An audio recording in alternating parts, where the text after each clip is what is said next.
Right. ఇది ఎవరి పత్రిక ఒకసారి మీరు మళ్ళీ చూడుర్రి. మళ్ళీ నిజాలేంది అబద్ధాలేంది రాష్ట్ర ముఖ్యమంత్రి తెలవాలి, మళ్ళీ ఎఫ్ఐఆర్లు నమోదు చేసే పోలీసు వ్యవస్థకు కూడా తెలవాలి. ఇది ప్రజాస్వామ్య దేశం. ఇక్కడ ప్రశ్నించే గొంతుకలకు హక్కు ఉంటుంది, ఇక్కడ స్వేచ్ఛ ఉంటుంది, ఇక్కడ రాజ్యాంగం పరిధిలో మాత్రమే పరిపాలన జరగాలి. హద్దులు మీరి పరిపాలన జరిగితే అది ఆకతాయిల చేతిలోకి వెళ్ళిపోతుంది అనే విషయాన్ని గుర్తుపెట్టుకోవాల్సిన బాధ్యత ఈ రాష్ట్ర పోలీసు వ్యవస్థ మీద ఉంటుంది. నేను ఎందుకు ఈ విషయాన్ని చెప్తున్నానంటే ఇప్పుడు నేను చదవబోయే పత్రికలు రాష్ట్ర ప్రభుత్వానికి భజన చేసే పత్రికలు అన్నీ ఘంటాపథంగా చెప్తా. ఎవరైనా ఎక్కడికైనా చర్చకు వచ్చినా సరే వాస్తవాలు ఏంది అనేది కూడా నేను తెలంగాణ ప్రజల ముందు పెడుతున్నా. నిజాలేందో మీరే గుర్తుపెట్టుకోర్రి, వాస్తవాలేందో మీరే చెప్పండి, అవాస్తవాలేందో కూడా మీరే తెలియజేయాల్సిన బాధ్యత ఉంటుంది. రైట్. నేనేం చెప్తున్నా అంటే ఇది వెలుగు పేపరు ఎవరిది? Congress party MLA paper. Congress party MLA అంటే మరి ఇప్పుడు ఎమ్మెల్యే ఏ పార్టీలో ఉంటే ఆ పార్టీ కోసం మీడియా ఛానల్ పనిచేస్తుందా, తెలంగాణ ప్రాంత బిడ్డల కోసం పనిచేస్తుందా? ఒకవేళ ఇది వ్యాపారం అని చెప్తే వ్యాపారమే కదా ఇది. ఇందులో పనిచేసే వాళ్ళు ఈ వ్యవస్థ అంతా జర్నలిజం అని పేరు చెప్తే మాత్రం తెలంగాణ ప్రజలు అంగీకరించరు, అంగీకరించబోరు. గుర్తుపెట్టుకోవాలి. ఇది కాంగ్రెస్ పార్టీకి సంబంధించిన ఎమ్మెల్యే పేపర్.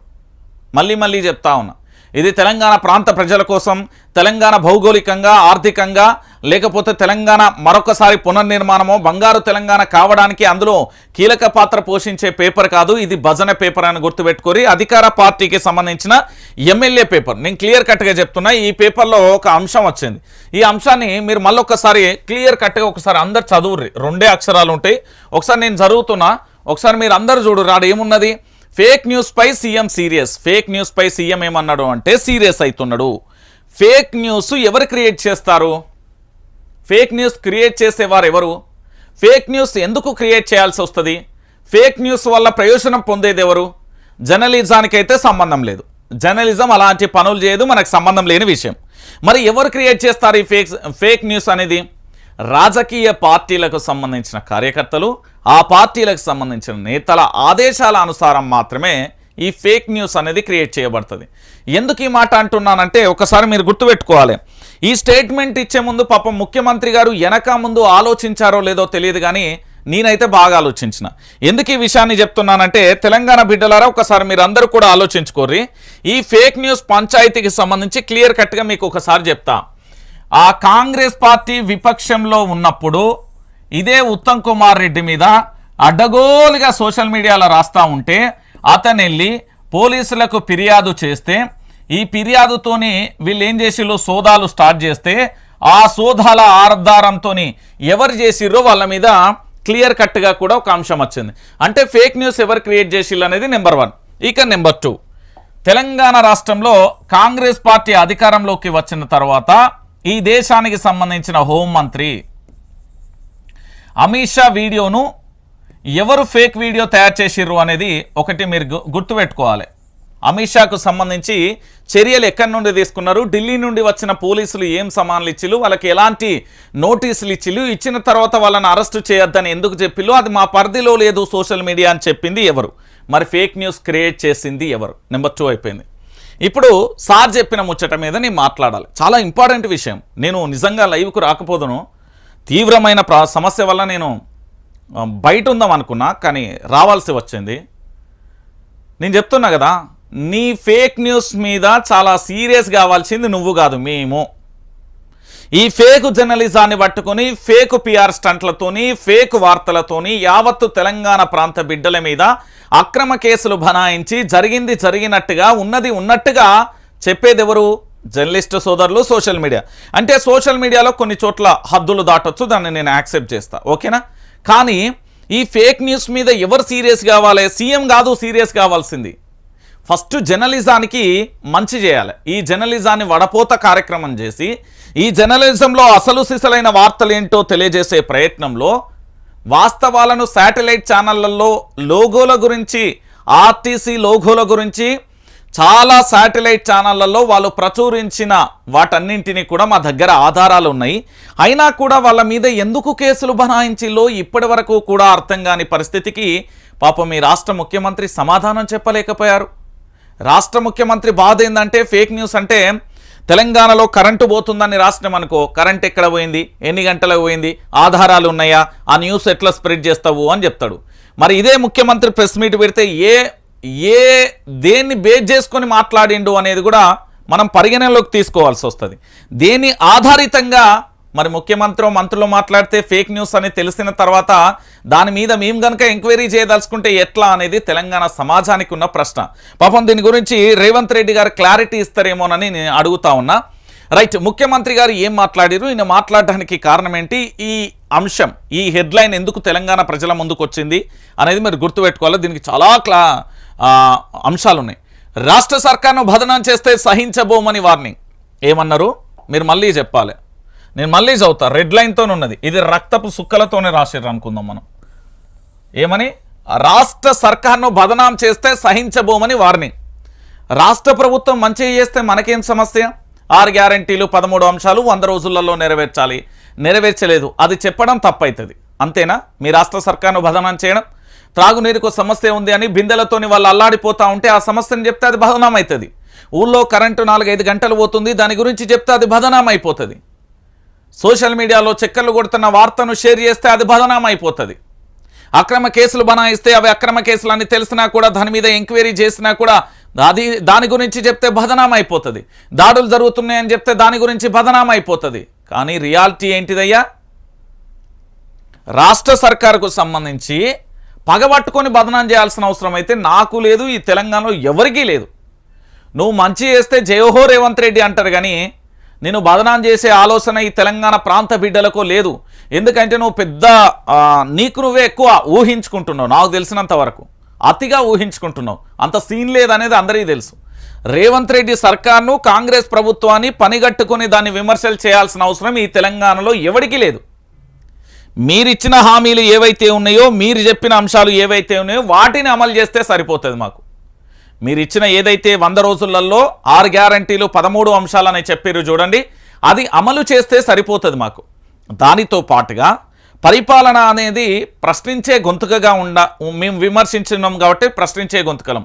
మీ పరిపాలన అనేది ప్రజలకు చాలా ఆరోగ్యకరమైన వాతావరణంలో మీ యొక్క సంక్షేమ పథకాలను అందిస్తే మీ సర్కారుని ఎవరు బదనాం చేస్తారు? నేనే మాట్లాడతా వాళ్ళ గురించి రేపు. ఇగో పలానా రేవంత్ రెడ్డి కాంగ్రెస్ ప్రభుత్వంకి మంచి పని చేసినా కూడా వీళ్ళు విమర్శిస్తున్నారు, ఇది తప్పు అని చెప్తాం. మరి ఇంత బాధ ఎందుకు వచ్చింది అంటే రాష్ట్ర సర్కార్ కేవలం 100 రోజులే అధికారంలోకి వచ్చిన 150 రోజులలో భయంకరమైన వ్యతిరేకతను మూటగట్టుకున్నది. ఇప్పుడు ఆ వ్యతిరేకతను ఏ కోణంలో కూడా మనం సర్ది చేసుకోవాలన్నా కూడా పాసిబుల్ కావట్లేదు. సో దాంట్లో భాగంగా ఏం జరుగుతున్నది అంటే తెలంగాణ ప్రాంత బిడ్డలకు ఏంది, ఎక్కడ ఏది జరిగినా కూడా ఫోన్ తీసిర్రా, ఇగో పలానా హైదరాబాద్లో ఈ సంఘటన చోటు చేసుకుంది, పలానా నల్గొండలో ఈ సంఘటన చోటు చేసుకుంది, పలానా ఆదిలాబాద్, పలానా నిజామాబాద్, పలానా ఖమ్మం, పలానా వరంగల్, పలానా కరీంనగర్ అంటూ ఎక్కడికక్కడ వీడియోలు తీస్తూ దాన్ని సోషల్ మీడియాలో ఇప్పుడున్న యువత అప్లోడ్ చేస్తుంది. దేనికోసం?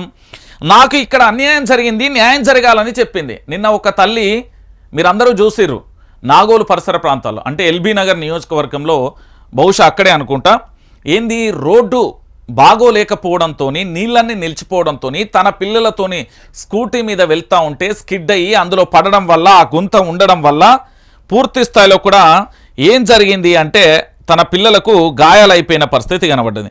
గాయాలైన పరిస్థితి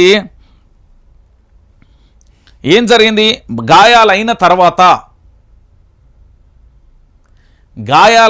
తర్వాత ఇక సహించలేక తల్లికి కోపం వచ్చింది, ఉగ్రరూపం దాల్చింది.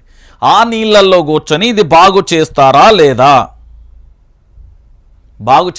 లేదా అని చెప్పేసి ఏం చేసింది, అక్కడ భీష్మించుకొని కూర్చున్నది. కూర్చున్న తర్వాత ఏం జరిగింది, ఇక కూర్చున్న తర్వాత ఎట్టి పరిస్థితులలో ఏం చేయడానికి లేదు. సర్కారు దిగి వచ్చింది, ముఖ్యమంత్రి దిగి వచ్చిండు, దాన్ని సాయంత్రం వరకు క్లియర్ చేసింది. ఇగో ఇలాంటి సమస్యలను కూడా పోస్టు చేయకూడదు. సో ముఖ్యమంత్రి గారికి సంబంధించిన ఈ అంశాలు ఎట్లున్నాయి అనేది మీకు చెప్తా ఉన్నా. ఈరోజు తెలంగాణ ప్రాంత బిడ్డలందరూ కూడా తెలుసుకోవాలి. ఎందుకంటే వాస్తవాల కోణం అన్నీ కూడా తెలుసుకోవాల్సిన పరిస్థితి మీ అందరికీ కనబడుతుంది. ఓకేనా? దాని తర్వాత ముఖ్యమంత్రి గారు ఏమన్నారు, తప్పుడు ప్రచారం చేసే వారిపైన కఠిన చర్యలు తీసుకోవాలని ఆదేశాలు చేశారు. నేను ఒకటి చెప్తున్నా, రేవంత్ రెడ్డికో కాంగ్రెస్ ప్రభుత్వానికో కాంగ్రెస్ మంత్రులకో కాంగ్రెస్ ఎమ్మెల్యేకో గిట్టు పంచాయతీ లేదు, భూమి తగాదాలు లేవు, ఇండ్ల పంచాయతీ లేదు, ఏంది పొత్తుల వ్యాపారాల పంచాయతీ లేవు. సో అల్టిమేట్గా ఏం జరుగుతుంది, వ్యక్తిగత కక్ష అనేది ఇక్కడ ఎవరికీ లేదు. వాస్తవం ఏంది అంటే ఎవరికైతే అన్యాయం జరుగుతుందో వాళ్ళు ఖచ్చితంగా ప్రశ్నిస్తారు. ఇప్పుడు నాకు తెలంగాణ ఉద్యమంలో అన్యాయం జరిగింది, బీఆర్ఎస్ పార్టీని ప్రశ్నించిన. తెలంగాణ ప్రాంత బిడ్డలకు అన్యాయం జరుగుతున్నది, ఇప్పుడు ప్రశ్నిస్తున్నా అంటే అర్థమవుతున్నదా?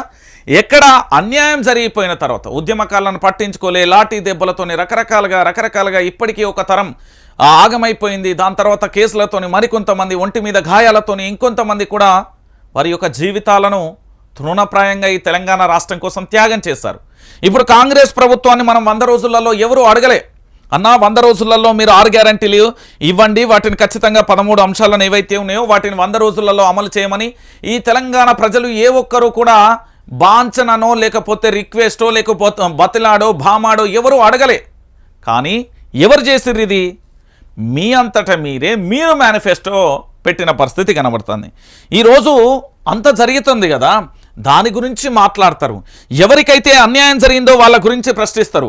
రేవంత్ రెడ్డి ఎప్పుడో ఒక మాట అంటాడు, ప్రకృతి దానికి సమాధానం ఖచ్చితంగా చెప్తుంది, మనం సమాధానం చెప్పకపోయినా ప్రకృతి సమాధానం చెప్తుంది అంటూ ఉన్న బిడ్డ పెళ్లి రోజు నన్ను అరెస్ట్ చేశారు, ఈరోజు కేసీఆర్ బిడ్డ జైల్లో ఉన్నది అని చెప్పిండు. ఎగ్జాక్ట్ నేను సరే నువ్వు ఏం చేసినావు, ఏం కథ తప్పు చేసినావు లేదా ఈ యావత్తు తెలంగాణ సమాజానికి తెలుసు. దాంతోపాటుగా రకరకాల కేసులు అందరికీ కూడా మాపై అయినాయి, అప్పుడు ప్రశ్నించే గొంతుకలు అందరి మీద అయినాయి. నాడు విపక్షం నేడు విపక్షం. ఒక వ్యక్తి వ్యక్తిగత ఎజెండాతో వస్తే అది ఫేక్ న్యూస్ అవుతుంది, ఒక వ్యక్తి ప్రజల కోసం వస్తే అది ప్రజల ఎజెండా అవుతుంది. ఒక వ్యక్తి మీ యొక్క నినాదం వెనుక ఏ ఒక్క మర్మం ఉందో మాకు తెలియదు, కానీ మా నినాదం వెనుక స్పష్టమైన ఏంది ఎజెండా ఉంది. తెలంగాణ ప్రజల యొక్క రక్షణే మాకు శ్రీరామ రక్ష. ఈ తెలంగాణ ప్రాంత బిడ్డలకు ఏదైనా సమస్య లేదు అని చెప్తే ఇప్పటికిప్పుడు ఈ వైఆర్టీవీ క్లోజ్ చేసి నీ ఇంటి మొక్కన పోయి ఆ 100 రోజుల ఉపాధి హామీ కూలి పని చేసుకుంటూ హ్యాపీగా బతుకుతా, లేదు అంటావా హైదరాబాద్ గడ్డ మీద ఏదో ఒక పని చేసుకుంటా బతుకుతా. నేను చెప్తున్నా కదా, తెలంగాణ ప్రాంత బిడ్డలకు సమస్యలు లేవు. ఈ ప్రాంతమంతా సస్యశ్యామలంతోని, తెలంగాణ ప్రాంత ప్రజలంతా కూడా ఆయురారోగ్యాలతోని, సుఖ సంతోషాలతోని, ఆర్థిక వనరులతోని, అద్భుతమైన పంటల లావాదేవీలతోని ఉన్నారు అని యాక్సెప్ట్ చేస్తా. మరి ఉన్నారా? కళ్ళ ముందు కనిపించే యథార్థ సంఘటనలు. వడ్లు ఇప్పుడు ఏడున్నాయి? కల్లాల దగ్గరనే. మరోవైపు రైతులు ఏం చేస్తున్నారు? రైతన్నలు విత్తనాల కోసం క్యూ కడుతున్నారు. ఇది నిజమా కాదా? ఇది నేను అడిగే విషయం ఏంటంటే క్లియర్ కట్ ఉంటుంది. ఇక్కడ దాచడానికి ఏమీ లేదు. నాడు విపక్షమే, నేడు విపక్షమే, రేపు విపక్షమే. నాకు ఏ వ్యక్తిగత ఎజెండా లేదు, నాకు ఏ ఎజెండా లేదు, నాకు ప్రజలే ఎజెండా, ప్రజల క్షేమమే నా ఎజెండా. నేను చెప్తున్నా కదా, తీవ్రమైన అనారోగ్యం ఉంది, వచ్చి నిలవల్లే. దేనికోసం? ఈ తెలంగాణ ప్రాంతంలో ఒక అంశం వచ్చింది, ఫేక్ న్యూస్ అట క్రియేట్ చేస్తేనట సీఎం సార్ సీరియస్ అవుతున్నాడు అని నాకు పెద్ద ఆయన కాల్ చేసిండు. అయ్యా నువ్వు ఏమనుకోకు బిడ్డ, ఒక మాట చెప్తా అని చెప్పిండు. ఏంది అని నేను అడిగితే ఏదో తప్పుడు న్యూస్ చెప్తే కేసు పెడతా అన్నాడు కదా. మరి వాళ్ళు ఇచ్చిన హామీలన్నీ వాళ్ళు ఇచ్చిన 100 రోజులు అయిపోయినాయి కదా, మనం ఎన్ని కేసులు పెడదామని అడిగాను. వారే సూపర్, ఇది కదా ప్రజలలో చైతన్యం. 70 ఏళ్ళ వృద్ధుడు అడిగిన ప్రశ్న అది. ఓకే, నెంబర్ 2 ఇంకొక ప్రశ్న కూడా అడిగిండు. ఏమని? కల్లాల దగ్గర మేము ఇప్పటికీ కల్లాలలో ఉన్నాం, కల్లాలన్నీ కూడా తలసిపోయినాయి, మొలకెత్తుతున్నాయి. మరి దీని గురించి ఇప్పటి వరకు మాట్లాడలే, కానీ ఫేక్ న్యూస్ అని ఎందుకు పట్టుకున్నాడంటే భయం. న్యూస్తో ఏదైనా సాధ్యం. నేను చెప్తున్నా కదా, జర్నలిజంతో ఏదైనా సాధ్యం. అల్టిమేట్గా ముఖ్యమంత్రి వారు గతంలో ఒక మాట మాట్లాడుండే, నాకు సహచర ఎమ్మెల్యే దగ్గర, నాకు తెలిసిన నా మిత్రుడు ఎమ్మెల్యే దగ్గర మాట్లాడినప్పుడు మినిస్టర్ వస్తుంది కదా, మినిస్టర్ వచ్చిన తర్వాత మినిస్టర్ తీసుకుంటావా లేకపోతే ఇంకొకటి వేరే కార్పొరేషన్ తీసుకుంటావా అంటే, ఇంకా మినిస్టర్లే ఉంది, కార్పొరేషన్ తీసుకుంటే 4 రూపాయలు వస్తాయట కదా అన్న చరిత్ర నీది. Is it correct or not? నువ్వే చెప్పు, నాకు సంబంధం లేదు. కానీ ఇది ఒక చర్చ జరిగింది. నేనేమంటున్నానంటే ఫేక్ న్యూస్ మీద కాదు మీరు పడాల్సింది. ఐ రిక్వెస్ట్ ముఖ్యమంత్రి గారు, ఈ న్యూస్లు ఇవన్నీ కాదు, మీరు చేయాల్సిన బాధ్యత చాలా ఉంది. నేను ఇప్పటికీ మళ్ళీ మీకు గుర్తు చేస్తా. మీరు ఈ భగవద్గీత, ఈ తెలంగాణలో హిందూ ప్రజలందరూ కూడా ఆరాధ్య దైవంగా భావించే భగవద్గీతనైనా, నా ముస్లిం సోదరుల ఖురాన్ మీదనైనా, నా క్రిస్టియన్ సోదరులకు సంబంధించిన బైబిల్ మీదనైనా ఇంకా నీకు ఏదైనా నమ్మకం ఉంటే, మొన్నటికి మొన్న నా పెద్దమ్మ తల్లి కానీ, లక్ష్మీ నరసింహస్వామి కానీ, వెమ్లవాడ రాజన్న కానీ, రామప్పలో ఉన్న శివుడు కానీ, లేకపోతే కొమురవెల్లి మల్లన్న స్వామి కానీ, లేకపోతే ఇంకా దేవుళ్ళ మీద నువ్వు ప్రమాణం చేసినావు కదా, నేనేమంటున్నానంటే నీ ప్రమాణం ఏ విధంగా ఉంటుంది, ఎందుకు చేయాల్సి వచ్చింది అని, ఆ పరిణామం ఎందుకు తీసుకొచ్చుకున్నావు అంటున్నా నేను. ఇప్పుడు నువ్వు 100 రోజులలో ఇక్కడ 6 గ్యారంటీలు 13 అంశాలను అమలు చేయలే. సరే ఓకే, అమలు చేయలే. మరి మేము ఎన్ని కేసులు పెట్టాలి? మమ్మల్ని మోసం చేసినావు. ఎస్, మోసపోయా. నేను ఒక సామాన్యుడిగా, ఈ తెలంగాణ ప్రాంత బిడ్డగా, ఇక్కడి ఓటర్గా, భారతదేశ బిడ్డగా నేను అడుగుతున్నా. నేను మోసపోయినా, ఎన్ని కేసులు పెట్టాలి? నువ్వు సీరియస్ అయినావు, నేనెంత సీరియస్ కావాలి? ఈ తెలంగాణలో ఉన్న 4 కోట్ల మంది ఎంత సీరియస్ కావాలి? వాళ్ళు ఎంత ఘోరంగా ప్రశ్నించాలి? అర్థమవుతుందా నేను చెప్పేది? తెలంగాణ యాస భాషలనే చెప్తాను. నువ్వు సీరియస్ అయినావని మీ భజన పత్రిక, అల్టిమేట్గా కాంగ్రెస్ పత్రిక ఇది. నిజం నేను రాసుకొస్తా, నేనొస్తా మాట్లాడతా దీని గురించి, బహిరంగంగా లైవ్ పెట్టుకుందాం. ఇది కాంగ్రెస్ పత్రిక అంట నేను. ఎందుకు అంటే దాంట్లో నేను అన్ని జిరాక్సులు తీసి పెట్టినా. రేపు పొద్దుగాల సుప్రీంకోర్టు కాదు, కోర్టు, ఏ కోర్టు అయినా మంచిదే, అన్ని సబ్మిట్ చేయడానికి నేను సిద్ధమైపోయినా. దమ్మున మీరు డిలీట్ చేసినా చెప్తారు, మీరు దొంగలు నాకు తెలుసు. మొత్తం పేపర్లు అన్నీ కూడా జిరాక్స్ తీసి మంచిగా ఆన్లైన్లోకి వెళ్ళి స్క్రీన్షాట్లు పెట్టిన. 15 రోజులుగా దాదాపుగా నెలన్నరగా రైతులు అల్లాడిపోతూ ఉంటే దాని గురించి ఒక వార్త లేదు ఇందులో. ఇది కరెక్ట్ జర్నలిజం కాదు అని నాకు తెలుసు, అయినా వాళ్ళు అట్లనే రాసుకపోతారు. ఇక ఇంకొక అంశం అన్నాడు, చూస్తూ వదిలేస్తే భవిష్యత్తులో దుష్ప్రచారం మరింత పెరుగుతుందని కామెంట్స్. ఓకే, సీఎం ఆదేశాలతో అలర్ట్ అయిన ఆఫీసర్లు, ఇప్పటికే కొందరిపైన కేసులు, విచారణ ప్రారంభించిన పోలీసులు. ఓకే, విచారించండి, ప్రారంభించండి. ఏముంటుంది అధికారులు? కాసేపు బెదిరిస్తాడు, కాసేపు తూడుతా అంటారు. పాపం వాళ్ళు ఏంటంటే రాజ్యం చేతిలో, రాజ్యంతో రాజ్య సైనికులు ఏ విధంగా వేరే రాజ్యం మీద దాడి చేయాలన్న వ్యూహరచన ఎట్లయితుందో, ఇక్కడ ఆ రాజ్యంలోనే అంతర్గత యుద్ధం మొదలైతే వాళ్ళని ఎట్లా అణచివేయాలనుకుంటారో అక్కడ జరిగే సీన్ ఇప్పుడు ప్రస్తుతం తెలంగాణలో అన్నట్టు. అంతే, నేను చెప్తున్నా కదా. ఇప్పటికే కొందరిపైన కేసులు, విచారణ ప్రారంభించారు. ఓకే, ఇప్పుడు ఏం చెప్పిండు, ఏం కథ అనేది ఒకసారి మనం చూద్దాం. అసలు ఏం జరిగింది మీరందరూ కూడా చూడాలి. సోషల్ మీడియా వేదికగా ఇటీవల ఫేక్ లెటర్లు, సర్క్యులర్లు, ఫోటోలు, వీడియోలు సృష్టించి రాష్ట్ర ప్రభుత్వాన్ని బదనాం చేస్తున్న వ్యవహారాన్ని సీఎం రేవంత్ రెడ్డి సీరియస్గా తీసుకున్నారు. ఓకే, శబాష్, మాస్తు, సూపర్. నేనేమంటున్నా అంటే 2014 నుంచి, బహుశా నాకు బాగా క్లారిటీగా గుర్తున్న డేట్ కూడా చెప్తా, 2019 మేబీ ఆగస్ట్ ఆర్ సెప్టెంబర్ అనుకుంటా, బాగా చాలా క్లారిటీగా కూడా గుర్తుంది. అప్పటి నుంచి ఇప్పటి వరకు ఈ రాష్ట్ర తొలి ముఖ్యమంత్రి కల్వకుంట్ల చంద్రశేఖరరావు మీద నోటికొచ్చిన మాటలతో, నోటికొచ్చిన వీడియోలతో, ఆధారాలు లేకుండా మాట్లాడిన 125 ఛానళ్ల మీద ఎన్ని కేసులు పెట్టాలి చెప్పు? 125 ఛానళ్ల మీద ఎన్ని కేసులు పెట్టాలి? విత్ ఎవిడెన్స్ ఉన్నాయి నా దగ్గర, నేను ఏమన్నా ఇస్తా. వారి నోటికొచ్చినట్టు అక్కడ ఎలాంటి ఆధారం లేకుండా ఈ రాష్ట్ర తొలి ముఖ్యమంత్రి మీద దుష్ప్రచారం చేశారు. సైంటిఫిక్ రీజన్తో, విత్ ఎవిడెన్స్తో మాట్లాడుకుందామా. మరి ఈరోజు కాంగ్రెస్ ప్రభుత్వం వచ్చిన 100 రోజులలో ఎవరికీ ఇష్టం ఉండదండి, మీకు అర్థం కావట్లేదు. సమస్య ఉంటే మాత్రమే మేము మాట్లాడతాం, సమస్య లేకపోతే సైలెంట్గా ఉంటాం. సమస్య సృష్టించాల్సిన అవసరం లేదు, ఫేక్ వీడియోలు చేయాల్సిన అవసరం లేదు, ఫేక్ వార్తలు క్రియేట్ చేయాల్సిన అవసరం లేదు, ఎవరికీ లేదు. తెలంగాణ ప్రాంత బిడ్డ ఎవరికీ అవసరం లేదు. ఇది ఒక రకంగా హెచ్చరిక. ఎట్లా అనేది కూడా నేను చెప్తా. ప్రభుత్వ విశ్వసనీయతను దెబ్బతీసేలా అసత్యాలు ప్రచారం చేసే వారిపై కఠినంగా వ్యవహరించాలని అధికారులు ఆదేశించారు. ఓకే, మరి ప్రజల విశ్వసనీయత, ప్రజాస్వామ్య విశ్వసనీయత, రాజ్యాంగ విశ్వసనీయత, పోలీసు వ్యవస్థ విశ్వసనీయత, న్యాయస్థానం విశ్వసనీయతను కోల్పోయినప్పుడు మేము ఏం చేయాలి? దిక్కులన్నీ బిక్కటిల్లేలా అరచాం కదా, కన్నీళ్లు పెట్టుకున్నాం కదా, మరి దాని సంగతి ఏంటి అని మేము అడుగుతా ఉన్నాం ఈరోజు. దాని గురించి సమాధానం చెప్తారా? ఈ అక్షరం రాసిన, అక్షర మాల్యాలను పేర్చిన ఈ అద్భుతమైన రైటర్ను. దీంతో అధికారులు, పోలీసులు అలర్ట్ అయ్యారు. ఇప్పటికే ఉస్మానియా యూనివర్సిటీ సెలవులపై ఇచ్చిన సర్క్యులర్, ఆర్టీసీ ఫేక్ లోగోలకు సంబంధించిన బాధ్యులపై కేసులు పెట్టిన పోలీసులు దర్యాప్తు ముమ్మరం చేశారు. వీటితో పాటు రాష్ట్రంలో కరెంటు కోతలపై వివిధ ప్రభుత్వ సర్క్యులర్లను మార్పింగ్ చేసి ఫేక్ న్యూస్ వైరల్ చేసిన ఘటనల్లోనూ బాధ్యులపైన చర్యలకు అధికారులు సిద్ధమవుతున్నారు. ప్రభుత్వం వైపు నుంచి లేనిది సృష్టించి సోషల్ మీడియాలో పోస్టు చేయడం చట్టరీత్యా నేరమని, ఇంత జరుగుతూ ఉంటే మీరు ఏం చేస్తున్నారని ఆయా శాఖల ఉన్నతాధికారులపై సీఎం సీరియస్ అయినట్లుగా సమాచారం. ఇలాంటివి చూస్తూ వదిలేస్తే భవిష్యత్తులో ప్రభుత్వం మనుగడకే ప్రశ్నార్థకంగా మారుతుందని, ప్రజల మధ్య గొడవలకు, అల్లర్లకు దారితీస్తుందని హెచ్చరికలతో ఆయా శాఖల పరిధిలోని హెచ్ఓడీల కింది స్థాయి ఉద్యోగులను అప్రమత్తం చేయడం చర్చనీయాంశంగా మారింది. వారవ్వా, శబాష్. నేనేమంటున్నానంటే, రాష్ట్ర ముఖ్యమంత్రి గారు యనుమల రేవంత్ రెడ్డి గారు, ఐ రెస్పెక్ట్ యువర్ చైర్, చాలా నాకు ఇష్టమైన చేరు. ఎందుకంటే 4 కోట్ల మంది జీవితాలను తలరాత మార్చే చేరు.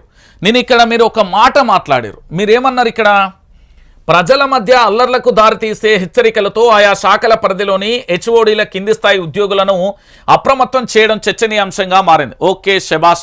ఏమని చెప్పిల్లు అంటే శాఖలకు సంబంధించిన హెచ్ఓడీలు ఎవరైతే ఉన్నారో ఆ హెచ్ఓడీలకు చెప్పి అప్రమత్తం చేసిల్లు. Okay, salute. నేనేమంటున్నానంటే ఈ తెలంగాణలో నాకు బహుశా మీ లెక్క నాకైతే తెలియదు సార్. ఎందుకంటే ఏదన్నా కరెంటు సబ్స్టేషన్ల కరెంటు పోతే ఆయిల్ మార్చుడు అయితే నా చిన్నతనం నుండి బహుశా నేను చదువుకున్న చదువులో కూడా లేదు. అది ఎక్కడ ఆయిల్ మారుస్తారో ఏం మారుస్తారో నాకు కూడా తెలియదు. బహుశా తెలిసి ఉంటే ఒకసారి నాకు కూడా చూడాలని ఉంది లైవ్లో. ఒకటి. రెండోది, మీరు హెచ్ఓడీలను అలర్ట్ చేసిరు చూడు, అదే హెచ్ఓడీలను ప్రభుత్వానికి సంబంధించిన ప్రభుత్వ పథకాల మీద ఈ రైతుల ఏదైతే వరికి సంబంధించిన ధాన్యం కొనుగోలు కేంద్రాల దగ్గర ఆ కరెంటుకు సంబంధించిన విషయం మీద సాగునీరుకు సంబంధించిన హెచ్ఓడీలు ఎవరైతే ఉన్నారో ఆయా శాఖలను వాళ్ళను అలర్ట్ చేస్తే సరిపోతుంది కదా. అసలు ఈ వార్త ఎందుకు వేస్తారు వాళ్ళు? ఫేక్ న్యూస్ ఎందుకు క్రియేట్ చేస్తారు? వాళ్ళకి ఏం అవసరం? నువ్వేమన్నా రక్తబంధికుడా? నీకు నాకేమన్నా గిట్టు పంచాయతీ ఉన్నదా, లేకపోతే భూమి పంచాయతీ ఉందా, లేకపోతే ఇల్లు పంచాయతీ ఉందా, వ్యాపార పంచాయతీ ఉందా, లేకపోతే ఇంకేమన్నా పంచాయతీలు ఉన్నాయా? ఏం పంచాయతీలు ఉన్నాయని వారు చేస్తారు? వాళ్ళకి ఏం సంబంధం? ఒకసారి ఆలోచిద్దాం మనం. న్యాచురల్గా తెలంగాణ ప్రాంత బిడ్డలందరూ కూడా ఆలోచించండి. ఇక్కడ ఏం చెప్పిండంటే గొడవలకు అల్లర్లకు దారితీసే పరిణామాలు ఉంటాయని చెప్పిండు. ఓకే శబాష్. మరి కన్నీళ్లకు ఆత్మహత్యలకు మనిషి ప్రాణమే పోతుంది కదా. దాని ఆయా శాఖల హెచ్ఓడీలను అలర్ట్ చేస్తే అద్భుతం అంటాం కదా మేము.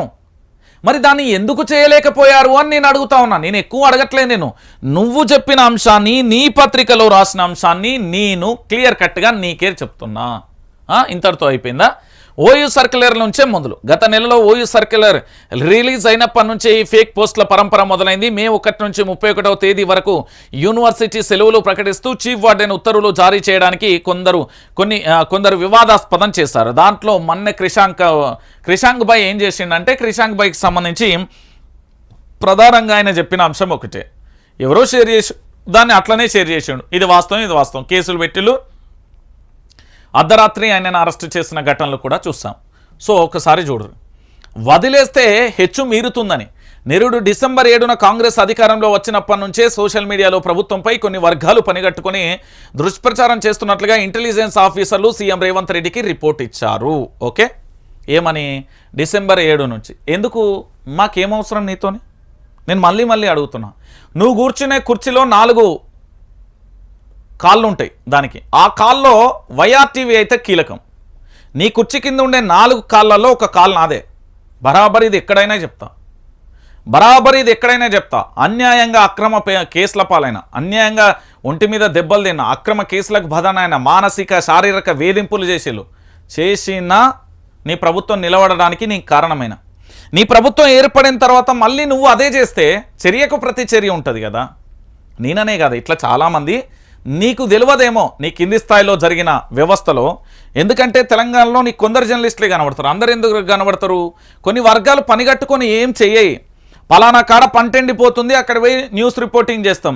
పలానా కాడ కరెంటు పోయింది అంటే అక్కడికి పోయి చేస్తాం. పలానా కాడ తాగునీరు సమస్య ఉన్నదంటే చేస్తాం. పలానా ఏదైతే హాస్పిటల్స్ ఉన్నాయో ఆడ ఏం జరిగిందో దాన్ని తీసుకొస్తాం. లేదా మీరు రాసిన న్యూస్ పేపర్లో జరిగిన వాస్తవాలను మాత్రమే మేము చెప్తాం. మాకు పనిగట్టుకొని చెప్పాల్సిన అవసరమే ఉంటుంది? ఈడేమన్నా రాజ్యదోపిడా? నీ రాజ్యం కోసం నేనేమన్నా రాజ్యం మీద నాకు కావాలి అనే పగ్గాలతోనేమన్నా వస్తాం? మాకేమవసరం అంటున్నా. ఇక్కడ చూడుర్రి, ఇక్కడ ఏం చెప్పిండంటే, కానీ ప్రభుత్వం మారడంతో ఫ్రస్ట్రేషన్లో కొంతమంది అలా చేస్తూ ఉండొచ్చని, ఆ తర్వాత అంతా సర్దుకుంటుందని మెదట్లో సీఎం లైట్గా తీసుకున్నారు. కానీ రోజుకు ప్రభుత్వాన్ని బదనాం చేసేలా ఫేక్ ప్రచారం పెరుగుతూ పోవడం, లేనిపోని జరుగుతున్నట్లుగా క్రియేట్ చేయడంపై అటు ప్రభుత్వంలో ఇటు అధికార వర్గాలలో తీవ్ర చర్చకు దారితీసింది. దీంతో అప్రమత్తమైన సీఎం రేవంత్ రెడ్డి ఫేక్ న్యూస్పై చట్టపరమైన కఠిన చర్యలు తీసుకోవాలని శాఖల హెచ్ఓడీలకు, పోలీసు అధికారులకు ఆదేశాలు జారీ చేశారు. ఓకే, శాఖల అధికారులు ఎవరెవరైతే ఉంటారో వాళ్ళు ఫస్ట్ ఏం చేయాలంటే, భారతీయ జనతా పార్టీకి సంబంధించిన ఎలేటి మహేశ్వర్ రెడ్డి, లక్ష్మణ్, దాంతోపాటు ధర్మపురి అరవింద్, దాంతోపాటుగా బీఆర్ఎస్ పార్టీ ఈ నేతలను ఫస్ట్ మీరు అరెస్ట్ చేయండి, అప్పుడు మేము మాట్లాడతాం. ఎందుకు అంటనా, రేవంత్ రెడ్డి భారతీయ జనతా పార్టీలోకి వస్తున్నాడు అని ఎలేటి మహేశ్వర్ రెడ్డి ఘంటాపదంగా చెప్తున్నాడు. ఇంకోటి ఉత్తమ్ కుమార్ రెడ్డికి సంబంధించిన 1000 కోట్లకు సంబంధించిన పెద్ది సుదర్శన్ రెడ్డి, ఎలేటి మహేశ్వర్ రెడ్డి చెప్పిన పరిస్థితి. ఫస్ట్ లీడర్ల దగ్గర పోరి, సామాన్యుడి మీద హుక్కుపాదం చేస్తారేం? లీడర్ల దగ్గర పోతే ఉత్సాహపడుతుందా, లేకపోతే మీ మొగోళ్ళం కావనుకుంటున్నారా, లేకపోతే మేము సావజచ్చింది అనుకుంటున్నారా? సామాన్యుడి మీద మీ హుక్కుపాదం కాదు. ఎవరైతే ప్రెస్ మీట్ పెట్టిలో ఆ లీడర్ల బట్టలు ఇప్పి తీసుకెళ్ళు, అప్పుడు నేను నిన్ను నమ్ముతా. సామాన్యుడుల మీద హుక్కుపాదం మోపి శాఖల హెచ్ఓడీలను అధికారులను కాదు. నువ్వు చేయాల్సింది ఏంటి అంటే రేవంత్ రెడ్డి మొట్టమొదటిగా నీ ప్రభుత్వం మీద విమర్శలు చేస్తూ నీ ప్రభుత్వానికి సంబంధించిన ఎవరెవరైతే ఉన్నారో విపక్ష పార్టీలకు సంబంధించిన వాళ్ళని అరెస్ట్ చేయి, అప్పుడు మాట్లాడతా నేను. ఎలేటి మహేశ్వర్ రెడ్డి రేవంత్ రెడ్డి అనేట ఆయన నా పార్టీలోకి వస్తున్నాడు అని చెప్పిన ఆయనే, నీ పార్టీలో ఏక్నాథ్ షిండేలు ఉన్నారు అని చెప్పింది ఆయనే. దాంతోపాటు ఏకంగా కూడా స్వాగతం పలుకుతున్నామని చెప్పింది ధర్మపురి అరవింద్. మా ప్రభుత్వం ఎక్కువ రోజులు ఉండదు అని చెప్పింది లక్ష్మణ్. మరి వీళ్ళ గురించి వదిలేసి ఈ తెలంగాణలో 4 కోట్ల మంది బిడ్డలు, సామాన్యమైన ప్రజల మీద, సామాన్యమైన యువత మీద, సామాన్యంగా బ్రతికే వాళ్ళ మీద ఎందుకు నీ హుక్కుపాదం అని నేను అడుగుతున్నాను. నేను ఏ భయం లేదా? అక్కడ ఏమైంది నీ సీరియస్నెస్? సామాన్యుల మీద హుక్కుపాదం మోపుతారట, సామాన్యుల మీద హుక్కుపాదం మోపే ప్రయత్నం చేస్తారట, కానీ లీడర్లను అరెస్ట్ చేయరండి వీళ్ళు లీడర్. నేను చెప్తున్నా కదా, రేవంత్ రెడ్డి నిజంగా నువ్వు ముఖ్యమంత్రి అయితే, నిజంగా నేను ఏదైనా చేయగలుగుతాను అని అంటే ఖచ్చితంగా నువ్వు ఫస్ట్ చేయాల్సింది విపక్ష పార్టీలలో మాట్లాడిన లీడర్లను అరెస్ట్ చేయి. అప్పుడు శభాష్ రేవంత్ రెడ్డి అంటే ఇక్కడే నువ్వు ఎట్లా మాకు దొరకవు కాబట్టి కనీసం ఇక్కడన్నా నేను సన్మానం చేస్తాను. నేను చెప్తున్నా కదా, నువ్వు ఫస్ట్ చేయాల్సింది ఏంటంటే నీ పార్టీ మీద, నీ మీద నిన్ను వ్యక్తిగతంగా మాట్లాడిన విపక్ష పార్టీ నేతలను మాట్లాడు.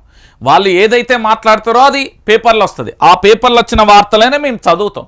మేము ఇక్కడ కొత్తగా క్రియేట్ చేసేది ఏమీ లేదే, మేము కొత్తగా మాట్లాడేది ఏమీ లేదే. మాకు కొత్తగా చేయాల్సిన అవసరం ఏమున్నది? ఈ ఫేక్ న్యూస్ అని చెప్పి తెలంగాణ ప్రాంత యువ సోషల్ మీడియాను భయభ్రాంతులకు గురి చేసే ప్రయత్నం చేస్తున్నారు.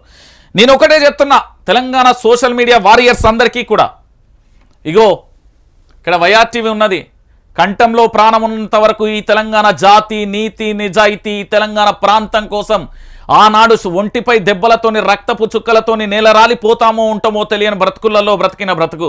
అలాంటప్పుడు మన తెలంగాణ మళ్ళీ ఆగమైపోతా ఉంటే ఎందుకు చూస్తాం? జరిగిన తప్పును, యథార్థ సంఘటనలు, వాస్తవాలను మొత్తం అప్లోడ్ చేయండి. మనం ఫేక్ సృష్టించం, మనకు అవసరమే లేదు. ఒకరి మీద పని కట్టుకొని బదనాం చేయాల్సిన అవసరం. వాళ్ళు ఏమైనా హీరోలా, తురుంలా, తోపులా? నార్మల్ పర్సన్ అంతే. ఆయన చీరలో ఊకుంటే అదేమన్నా శాశ్వతమా? మనం బ్రతికినంత వాళ్ళకి ఆ ముఖ్యమంత్రి పీట ఉంటుందా? రేపు రాదా మనకు? మనం కూర్చోం వాళ్ళ, రేపు మనది కాదా? అది ఆలోచించాలి. నేను మళ్ళీ చెప్తా ఉన్నా, దీని గురించి మీరు ఎవరు ఆందోళన చెందాల్సిన అవసరం లేదు. దీని గురించి ఆందోళన చెందాల్సింది వాళ్ళ పార్టీ వాళ్ళే. ఎందుకంటే మొన్న అమిత్ షాకు సంబంధించిన ఫేక్ వీడియో సృష్టించింది వాళ్ళే, దాంతోపాటు ఉత్తమ్కు సంబంధించి బదనాం చేసింది వాళ్ళే. మనం చేయం, మనకు అలాంటి బుద్ధి లేదు, మనకు అలాంటి వక్ర భాష, అలాంటి ఆలోచనలు కూడా లేదు. సో మనం చేసేది ఏంది?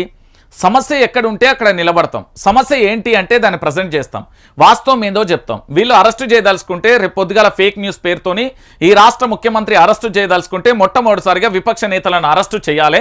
అప్పుడు నేను మాట్లాడతా. అప్పటిదాకా ఈ ఫేక్, ఈ దుకాణం అంతా బంద్. ఏంటిది? కొట్టేయరు, మనకు సంబంధం లేని ఇష్యూ. దీన్ని పట్టించుకోకూడదు, పట్టించుకోకూడదు. ఎందుకంటే ఇది భజన పేపర్. ఆ వెలుగు పేపర్, ప్రభాత వెలుగు, దాని పేరు వెలుగు కాదు, మీకు తెలియదు.